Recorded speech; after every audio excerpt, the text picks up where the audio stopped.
Les images que vous voyez ont été tournées au début du mois de février dans la ville de Novi Sad, en Serbie.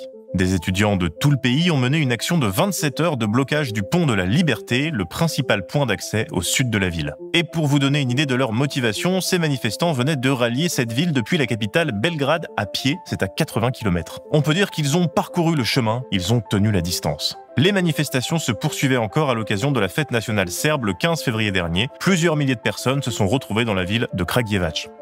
Des milliers de manifestants se sont rassemblés dans la 4e ville du pays. Certains sont venus de Belgrade à pied et ont bloqué l'un des principaux axes de la ville.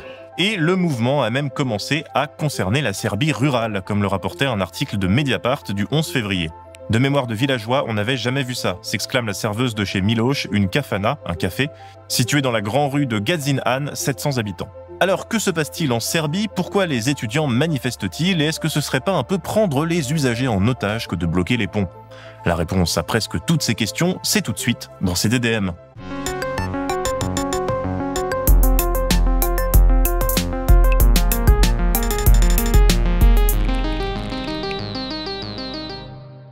La Serbie, c'est un pays européen de la région des Balkans. Peuplé d'environ 6 800 000 habitants, le pays qui a pour capitale Belgrade n'est pas membre de l'UE, mais il est candidat à l'adhésion depuis 2009. Ça fait long pour adhérer. En 2009, il n'y avait que 4 films Fast and Furious, tant dire le Moyen-Âge. T'inquiète, on va vite se revoir.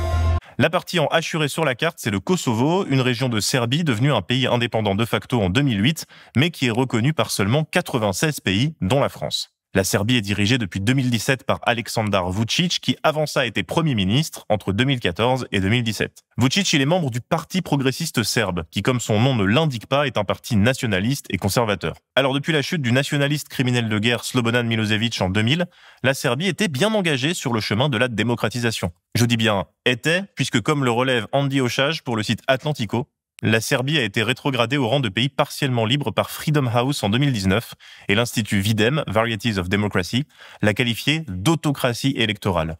La Serbie est tombée à la 105e place dans l'indice de perception de la corruption de Transparency International en 2024. Amnesty International dresse un tableau plutôt inquiétant du pays dans son rapport de 2023, évoquant la glorification institutionnelle de criminels de guerre condamnés, mais aussi des menaces qui pèsent sur les journalistes indépendants et les militants d'opposition. Mais le cœur du problème, et ce qui nous intéresse aujourd'hui pour parler des manifestations, c'est la corruption et l'incident à l'origine des mobilisations en cours. L'effondrement le 1er novembre du toit d'une gare récemment rénovée avait fait 15 victimes. Une tragédie imputée à la corruption, élément déclencheur d'un mouvement de fond. Les étudiants réclament des comptes et des réformes aux autorités. La gare de Novi Sad avait été récemment rénovée, principalement par des entreprises chinoises, mais aussi par des entreprises serbes et hongroises, ainsi qu'une entreprise française, Egis. Après ça, le pays s'embrase rapidement, des lanceurs d'alerte dénoncent la corruption des pouvoirs publics serbes, et comme le relate le journaliste Tomislav Kučec pour le site croate Dnevno, chaque nouveau document sur la reconstruction de la gare ou chaque enquête mène à la conclusion que les vies ont été perdues à cause de la corruption à tous les niveaux. Toutes ces preuves remontent vers le gouvernement et le cabinet du président, homme sans lequel même un kiosque ne peut pas être ouvert.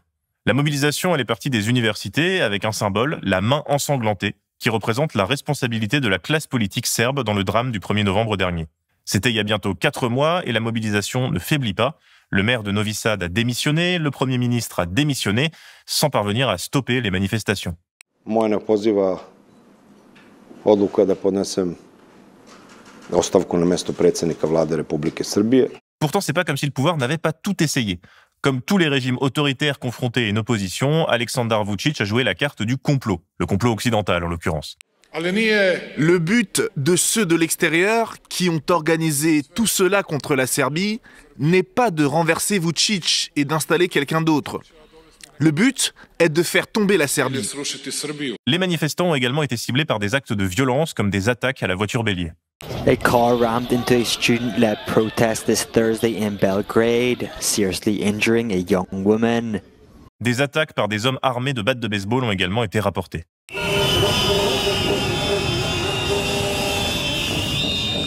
Mais au lieu de faiblir, la mobilisation s'étend. Aux campagnes, comme on l'a dit en introduction, mais à toutes les couches de la société, comme le relate Ivica Mladenovic pour la revue de critique communiste Contretemps. La mobilisation s'élargit, touchant des secteurs que l'on disait apathiques. Cheminots, ouvriers du secteur manufacturier, employés municipaux, tous entrent en action. Les gares et les dépôts de transport sont bloqués, asphyxiant le fonctionnement du pays. Dans plusieurs villes, le ramassage des ordures est suspendu, paralysant les services publics et amplifiant le sentiment de crise. Même les professions libérales, d'ordinaire prudentes, s'affichent dans les cortèges. Oui, on cite à la fois Atlantico et Contretemps dans la même émission. On ne pourra pas dire qu'on n'est pas éclectique chez Blast. Abonnez-vous, activez la cloche. Mais le manque de lisibilité politique de cette revue de presse, elle se retrouve aussi dans le mouvement serbe. Et oui, c'était simplement une transition habilement amenée par votre chroniqueur. Je vais le renvoyer tout droit à la maison mère, au terminus des prétentieux. La mobilisation, elle m'a fait un peu penser aux Gilets jaunes par certains aspects. Comme le relate Radio Free Europe, les partis d'opposition serbes ont tenté de rejoindre les mobilisations, mais les manifestants ont rejeté leurs avances. Beaucoup de manifestants voient l'opposition serbe comme compromise, à peine plus que des larbins de l'État. Même au sein de leur mouvement, les Serbes refusent de présenter un leader et veulent avoir un fonctionnement démocratique. They discuss everything in those plenums. They call it plenums. So everybody can speak and they vote. So they can express their opinions. They are very different. They have different attitudes. But finally, they vote, and it is the way how they are making decisions. So it is really completely democratic. Le seul symbole politique visible dans les cortèges, c'est le drapeau serbe. Radio Free Europe relève que le mouvement s'est distancié de militants nationalistes demandant le rattachement du Kosovo à la Serbie, mais que des drapeaux européens ont aussi été enlevés. Faut dire que l'Europe, elle est assez silencieuse sur la question. Ça, c'est parce que Vučić joue sur tous les tableaux. Il est à la fois proche de la Russie et de la Chine, mais aussi partisan d'une adhésion à l'UE. Comme le résume Contretemps, Aleksandar Vučić, contesté dans la rue, continue de bénéficier du soutien de toutes les grandes puissances. Les Russes et les Chinois le soutiennent au nom de leurs intérêts stratégiques dans les Balkans, où la Serbie est leur principal partenaire. Les Occidentaux le tolèrent en échange de la stabilité régionale et de son alignement économique. Un accord pour l'exploitation du lithium serbe a notamment été signé en août 2024, pour faire les voitures électriques là. Sous le grenier à blé de la Serbie se trouverait l'un des plus grands gisements de lithium d'Europe.